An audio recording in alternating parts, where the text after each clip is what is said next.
Hi, my name is Brittany Froedge. I currently teach in Kentucky. I've been a middle school band director for 11 years at North Middle School, and I've also assisted at the high school, North Hardin High School.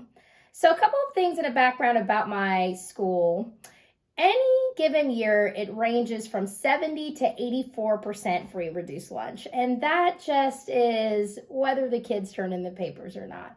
So with that, you have challenges that are social issues, financial issues, or things that we deal with in our classroom where these kids definitely need structure. So when I say structure, I mean, what are your classroom expectations? So today, I want to talk about classroom expectations and procedures and how important they are to your classroom management. So number one is presenting those expectations and procedures to the students. So what does that mean? At the very beginning of the school year, the first 2 days of band, we go over a syllabus which outlines everything from how do you walk in the classroom to when do you buy a read. Miss Froedge, can I buy a read? Doesn't happen in the middle of class because the students know you have to come before school. The other thing is having realistic expectations. Now, what does that mean? Do your expectations and do your procedures foster a positive learning environment? So if you're saying to these 6th and 8th graders, do not talk when you enter the room, these kids are thinking, I don't want to go to band. So obviously, whatever you expect out of the students, make sure that it's fostering a place that they want to come, a safe haven.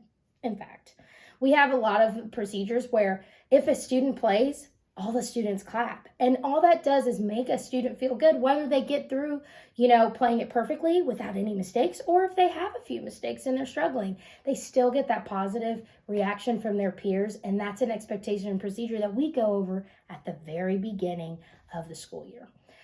The next thing is consistency and the implementation of your classroom procedures.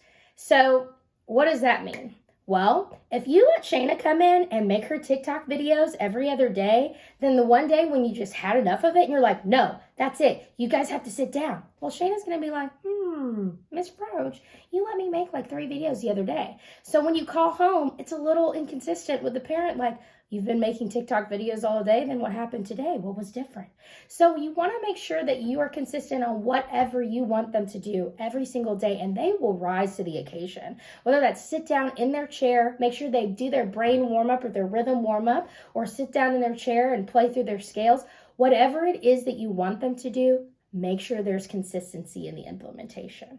Now, the last thing that I think is very important to the classroom management field is positive reinforcement. What does that mean? Well, if little Jimmy is awesome about bringing up those tuners, you every day to pass out to the first chairs, recognize him. Say, little Jimmy, you're so awesome. You get some band bucks. Now, you don't have to do band bucks. Maybe you do points. Maybe you do stars. Maybe you have some way that they earn something from you other than recognition, and that's something the students are looking forward to. And then they come in and they think, this is awesome. If I do the right thing, she's gonna see it. Rather than, Bob, you're not doing what I want you to do. I'm calling home, and blah, blah, blah, blah. That already sets a negative tone, and the kids will go, band's a little bit of a drag. I wanna go to PE. So we've gotta make sure that we create a positive atmosphere, and a lot of that is you recognizing the positive work that they do. Now, I'm not saying that everybody has to be consistent on every single day handing out those starbursts, but doing it enough and frequently doing it will get the students to see that A, you recognize great work, B, they'll start taking ownership and doing it themselves. And I have other ways that kids build themselves up, like section leaders or different things like that, but mostly they buy in. But remember, at the end of the day, none of this works if you don't have positive relationships. And that's, they don't care how much you know unless they know how much you care. So those are my tidbits. I hope you have a great day.